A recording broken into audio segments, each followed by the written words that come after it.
probably. Hi, Leafs Nation, stand witness for Austin Lucas, full biblical. Austin Matthews is a Leaf. Why do I watch hockey? Stressfully, mostly.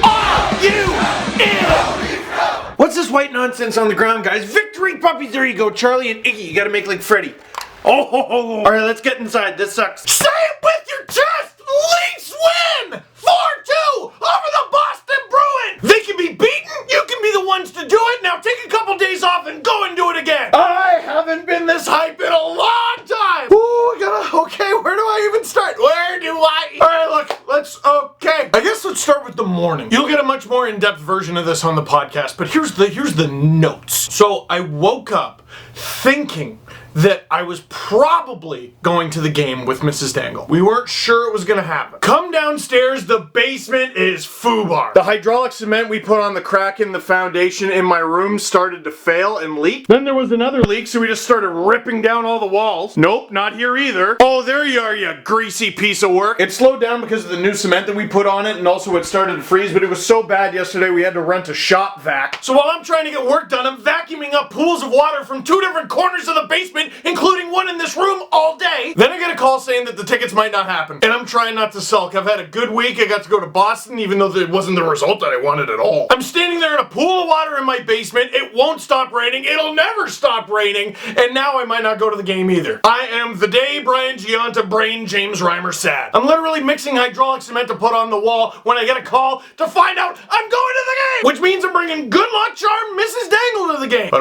the Leafs are down 2-0 in this series. It's not good enough that our good luck is in the building. We need to be nice and up close. Golds? Platinums? Hardly. Bench seats. The MasterCard seats. Literally on the bench next to the Leafs and the smelly Bruins. You can literally smell how smelly they are. It actually says bench on the ticket. It's one of the most ballin' things I've ever seen in my life. Huge shout out to MasterCard for that. I don't even know what to say. Keep an eye on this channel and keep an eye on my social platforms. Oh, we got something for you guys. I've now sat, I think, everywhere in the Air Canada Centre. I've sat in a box. I've sat in a press box. I sat in the Platinums once because my neighbor or uncle or something gave my mom and I tickets. I sat in the Golds, sat in the Reds, sat way up in the bleeders, and now I've sat on the bench. I had obstructed viewing for Game 3 last year when that big penalty kill happened against the Caps in Game 3. I'm like, oh, Freddie, I think you're doing well. Had to use my imagination. But imagination? No, I could feel it. I don't know how the players or coaches hear each other. It is so unbelievably loud from down there. Loud because why? Because fans are excited about the game. All right, the game, let's talk about it. Leafs running the show early. They're skating well, they look much more calm, they're getting more shots than the Bruins, and they're good shots, scoring chances. Puck slips on Hyman's stick early, oh, you lucky. Dermott turns it over, the Bruins big boys come, stopped by Freddie, and a good back check. In a game that had a lot of moments, that might have been the biggest one. Imagine if the Bruins score first because of a misplay, and it's Marchand again. This was a sign that, no, this one's gonna be different. Kapanen sends it over to Yanni, robbed by Rask. Oh, my sightline for that was perfect. Janssen had him dead to rights. Great save by Rask. That line at it again. Kapanen with an obligatory at least once again breakaway. Oh! I saw the puck was rolling on him. It was like, oh, if he just got it, And it's starting to look like we're going to head to first intermission with the game 0-0, which after last game, I guess I'll take. Then Riley Nash puts it up and over the glass. Now, it's kind of hard to tell in real time, but I assumed it just went clean over. A lot of Bruins fans were complaining that it went off the boards or something. It was deflected before it went up over the glass. I haven't seen an angle that definitively says that, but tell you what, I'll go ahead and believe you. Let's just say the Bruins got ripped off there. I don't feel bad. I'll explain why a little later. In a span of 6.5 seconds on the Leafs power play. Bosey, face-off win. Riley at the point. Back to Bosey on net. Stop by Rask, but JVR under the arm. 1-0 lead. Last video I asked if he was slow, but he was quick on that one, wasn't he? And also, this goal aside, I thought JVR had a way better effort in this game. Great. It wasn't even the worst effort in game 2. It just seemed like he was faster in this one. And maybe that's all perception on account of they weren't down 4 goals. Doesn't matter. We head to the second. Second period. Adam McQuaid puts it on, but Freddie's got it. No. Just trickles through him and the Bruins tie it. Well, what's Babcock always talking about? Body language. How's that? Riley just gunning it from behind the net. Feeds Marner up ice. Like son? Like father! Patty Marleau scores on a beautiful feed from Mitch Marner. A goal that all generations can enjoy, and the Leafs get their lead right back. Marleau just looking at Marner like, And he's got that dad stubble going. Scored a big dad goal. And then he spent Saturday afternoon fixing the sink. That's how much of a dad Patrick Marleau is to this team. Particularly impressive because it was a Monday. And in the same way that JVR's shot just trickled through the arm of Rask, Patty snuck this one 5-hole on him. I don't know if that's just because he's a vet in this league or because he's brilliant, but when Kapanen went for the backhand deke and the puck rolled on him, Rask was thinking wide. The Leafs are finding ways to spread this guy out, go 5-hole every time. Not long after, again, the second period is just breakneck speed. The puck takes a weird bounce over to the blue line. Zach Hyman's got to make a split-second decision on how to play this because Zdeno Chara is going to beat him to it. If he had more time to do it, I think he would have taken a different path, but because Chara beats him to it so cleanly, Zach Hyman's only able to try to get a stick at it. If he just goes a little bit more towards the face-off circle, he maybe cuts him off a bit with the stick at least. The problem is it's a full-speed Zdeno Chara. He's 900 pounds and his stick is the size of a telephone pole. And somehow with that stick in the smallest sliver of light, snipe. Bruins tie it up at 2s. And when Chara scores a goal, especially a goal like that, it's like a boost. It's like an extra added bonus for the Bruins. Because I look over at the bench and after that play, Chara is just yelling at all his teammates. He's got the wide crazy eyes. He's got the listen to me eyes. And the Bruins are just students. Yes, Daddy. So their big boy scored and give him a boost. You know what? I think it's our big boy's turn. Because in this game, the Toronto Maple Leafs are in Toronto. Let's go get the big boys on the ice. Leafs are just running roughshod on the Bruins. Gardner, huge keep at the blue line. I see Willie with the puck. I see him pass it. But because it was sitting right next to the Leafs bench, my sight line was cut off from what happened, but I knew Austin Matthews was there. I knew he was going to receive it cleanly because he's Austin Matthews, and I knew he was going to bury it because he is, oh my God, Austin Matthews is a Leaf, and the Leafs regain the lead permanently. Oh my God, I love this kid. I want to run through a wall. 3-2 after 2 intermission. I got to go take the dogs to the groomer. Okay, I'm back. I went to the groomer and they said that Iggy and Charlie's appointment isn't actually until tomorrow, so back to push-up. Yeah! We need to talk about the most precious boy, the most beautiful boy. Actually, do we? All Austin Matthews did is what Austin Matthews does. I've seen everybody snide trash. Were you one of the comic geniuses who shared that Austin Matthews missing poster? If you thought he was the problem or even a problem in the first 2 games, you don't know hockey. And if you didn't see that goal coming, you don't know Austin Matthews. So how about everybody take a little break from talking and let the ACC do it? Austin Matthews! I clapped so much and so hard in this game that by the end of it, I was like, ha. And now, second intermission. I decided to do a meetup right by where 122 and 101 intersect. It's like the apex of the universe. Met a bunch of people shaking hands, kissing babies. There were no babies. Check this out. I got to meet Martina Ortiz Luis. And when I saw her, I was like, ah! And she goes, ah! And she's like, I've been watching you since time. And outwardly, I'm like, that's awesome. Internally, I'm like, oh, I've done so many impressions of her. But she's awesome. So there's this semicircle, right? And we're all just talking shop. We're talking hot. I see this guy like barge into the semicircle. And I'm like, who's this man? Who is this guy walking up to me? He's wearing a pink shirt. He's standing at least 6'2". He looks like half of Austin Matthews. Ah! It's Austin Matthews' dad! And behind him was Austin Matthews' mom! And they said, can we get a picture? And I go, can I get a picture? And they shook my hand, they both touched me. And their combined power just coursed through me like electricity. And I was like, oh, I need to go fight a bear, but first I need to take this picture. And my wife says, Austin Matthews' mom, hey, I'm his wife. And she says, oh my God, you're Mrs. Dangle, I love your husband. And she's like, we love your son. Sorry, my husband's a bit of a lunatic. And Mrs. Matthews goes, it's okay, we love him. And I'm talking to his dad. I know I did. I can remember seeing his face, but what he said, I was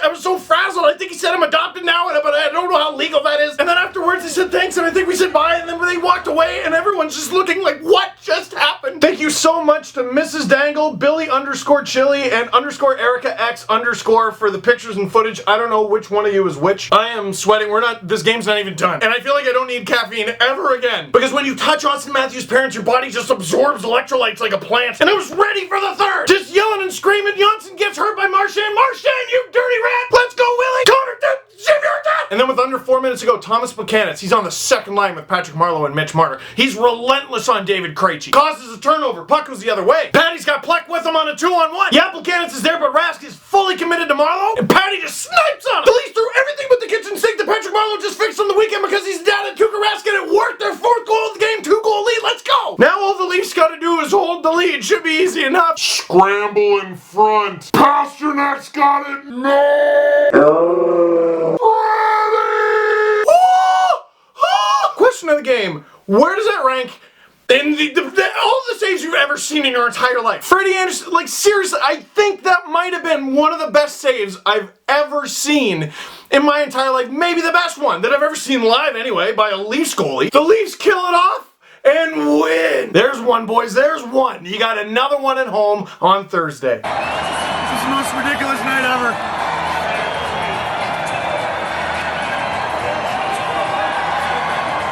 I can't even. I cannot. My hands are broken. I am drenched in sweat. My, spine hurts. That Freddy thing took a few takes. Few takeaways. We'll get to questions. I think this one's going to be long. I'm sorry. The Leafs forwards were able to do a whole lot more in this game. I don't think that's a surprise, though. Babcock actually got the matchups that he wanted. You got to watch the icings a little bit, and the Bruins took advantage of that a lot in order to get their matchups. That aside, though, the Leafs defense were very good in this one, I thought, even though they gave up, I think it was 42 shots. A lot of that was in the third. And also up until the end, I guess, and the penalty kill's still not great. But Freddy, most of the saves he had to make were pretty routine. There were saves that you would expect Freddy to stop most games this season. You were getting saves in this one that you just weren't getting in game 2. Also, partially, the puck wasn't bouncing off of any and everything. But the Leafs defense just looked so much calmer in this one, taking time when they had it, making smart plays when they didn't, taking the puck behind the net, using their teammates, rushing the puck out when they had the opportunity. The forwards were really good at back-checking in that regard. William Nylander, I noticed, stand out in that department. Zach Hyman cartwheeling Brad Marchand. Pleck giving Bergeron a good bump. Thomas Buchanan's easily, hands down, the best game he's had as a Toronto Maple Leaf. I called him out hard in the last video, and he deserved it. He was incredible in this one. I didn't want to tweet this out because I thought it might age very poorly, but Buchanan's on the second line is probably way better for him than the fourth. Leafs fans have been resistant to liking him from before he was a Leaf because, dude, he was a Hab forever. But ask yourself, since when is he a fourth line center? Babcock gave him the tough assignments in this one. That's what he does. That's what he's done forever, for over a decade and a half. Him, Marlowe, and Marner, that was a great shutdown line with offensive potential, and they ruined the Bruins. Super glad Janssen returned to the game and seemed to be okay. And I saw that video of Jack Edwards screaming that, oh, they stopped the play because the player wasn't unconscious. And there was the off the glass thing. Look, I had a perfect view. I was feet away from when Brad Marchand near the end of the game slew-footed Mitch Marner off the faceoff. That's what he does. I screamed, typical! So loud that a couple people on the bench looked at me because they know. There's no way they don't know. I don't feel bad for what the Leafs may or may not have gotten away with in this game because Brad Marchand in particular and the Bruins as an entire team always get away with horror movie murder. One of the goals, I don't even remember which one, I think it was the first one, there was a clear trip, clear as day. How did they miss it? No idea how they missed it. It was followed up shortly after by a Bruins goal. Brad Marchand with a butt end to Freddy's face. Are you joking? Seeing people in my mentions like, hey, it's playoff hockey. That works both ways, friend. How did the ref mess up that puck over the glass goal? Refs miss stuff. Playoff hockey. Matchups aside, which were clearly to the Leafs' advantage for most of this game, boy, did the Leafs have a lot more snarl in this one. Way more physical. I love Morgan going at Brad with 2 minutes left, but you know what? That is exactly what Brad wanted. Coincidental minors, 4-on-4, and then they know they're about to pull Rask, and then it's going to be 5-on-4. I'm sure Marchand didn't want to be off the ice, but he took Morgan Riley with him. Morgan has had a fantastic game in this series where the Leafs, up until this game, had gotten destroyed. Morgan's got 4 assists. He's out there hitting everything that moves. He's rushing it up. He's skating circles around people. Of course they want him off the ice. Because while Marchand's swinging at him, like you'd expect, he's skating backwards, like you'd expect, waiting for reinforcements. Like you'd expect. A tradition older than about a quarter of the arenas in the league. But the Leafs won anyway. Playoff hockey. Questions? Who was Matthews saying beep you to after his goal? Yeah, okay, this is how stuff gets spread. I saw people reading Matthews' lips and it was hilarious after his goal because it's pretty blatant. And it was going around that he said F you Rask. No! Watch it closely. Read his lips. He said what every hockey player says after they scored a goal. Effing right! Austin is a nice boy and wouldn't swear at anybody. How dare you? How you feeling today? Thankful for Thomas Buchanan, Eric. Also, sweaty and sore. Did you have to pinch yourself this morning to realize last night wasn't a dream? Yes, and now I'm covered in welts. Also, the battery's dying. Will you be attending a Toronto Marlies playoff game? That is definitely the goal, yes. I want to watch all the hockey possible. This has been the craziest month or so of my entire life, though. Depending on how well Game 4 goes with Buchanan's 2C and how bad he's been at 4C, do you think there's any chance we'll see Kadri with Kapanen and Janssen?